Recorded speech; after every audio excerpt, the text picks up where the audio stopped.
અને ઢોંગી પ્રદીપ જોટાંગિયાની નકલી ચલણી નોટના કેસમાં મોટો ખુલાસો થયો। ઢોંગી નકલી નોટના વેપાર માટે ચીન પણ ગયો હતો। 5 દિવસ ચીનમાં રહી નોટ માટે કાગળ અને મશીન તેણે ત્યાંથી ખરીદ્યા હતા। તો ડેકોરેશન પાર્સલમાં ચીનથી સુરત મંગાવવામાં આવી હતી આ નકલી નોટની સામગ્રી। ઢોંગીની પત્ની આરતીના પણ નકલી નોટમાં મુખ્ય ભૂમિકા હોવાનું સામે આવ્યું છે। આરતીએ ડીલ કર્યા પછી જ ઢોંગી નકલી નોટ આપવા માટે અમદાવાદ આવ્યો હોવાનો ખુલાસો થયો। ક્રાઇમ બ્રાન્ચ હવે ઢોંગીની સુરત સ્થિત આશ્રમમાં તપાસ પણ કરશે। ત્યારે તપાસનો ધમધમાટ પોલીસ દ્વારા શરૂ કરવામાં આવ્યો છે। ક્રાઇમ બ્રાન્ચ દ્વારા એક બાદ એક મહત્વની માહિતી મળી રહી છે। પ્રદીપ કે જોટાંગિયા જેને એક લિંક પણ મળી આવી છે કેટલીય। રાજકોટ કનેક્શન સામે આવ્યું, સુરત અમદાવાદ કનેક્શન, આ તમામ વસ્તુ, આ તમામની વચ્ચે તપાસમાં એક બાદ એક મહત્વની વાતો સામે આવી રહી છે। ઢોંગીની પત્ની આરતી કે જેની પણ નકલી નોટમાં મુખ્ય ભૂમિકા હોવાનો ખુલાસો થયો છે। આરતીએ ડીલ કરી અને ત્યારબાદ જ આ ઢોંગી બાબા કે જે નકલી નોટ આપવા માટે અમદાવાદ આવ્યો હતો।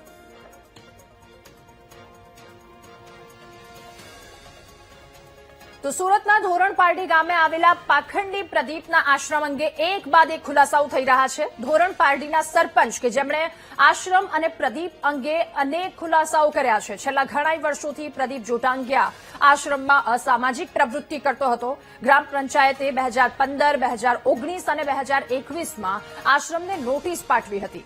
વારંવાર ફરિયાદો ઉઠતી હતી। આ ફરિયાદના પગલે પ્રદીપને પંચાયતમાં પણ બોલાવવામાં આવ્યો હતો। ત્યારે નોટિસ આપવામાં આવી આટલી વખત, તેમ છતાં પ્રદીપ પંચાયતમાં હાજર નહોતો રહેતો અને રાતના સમયે મહિલાઓની અવરજવર રહેતી હોવાનો પણ સરપંચે દાવો કર્યો છે। સ્થાનિકોએ રજૂઆત કરતા અધિકારીઓ સાથે લાગવગ બતાવી તે તેમને ધમકી પણ આપતો।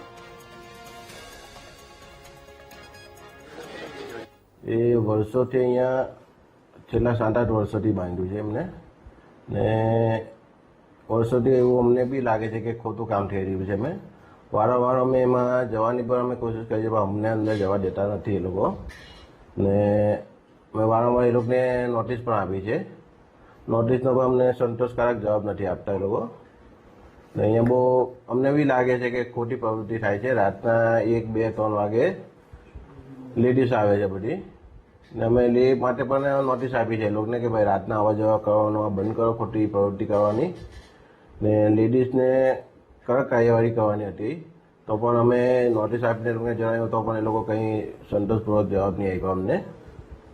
ત્યાર પછી અમે એમને પંચાયતમાં બી બોલાવ્યા તો પણ પંચાયતમાં બી આવવાની બધા મોટા મોટા અધિકારીઓને અમને એ લોકો ફોટા બતાવતા ને આમ તેમ બધું કરતા હતા।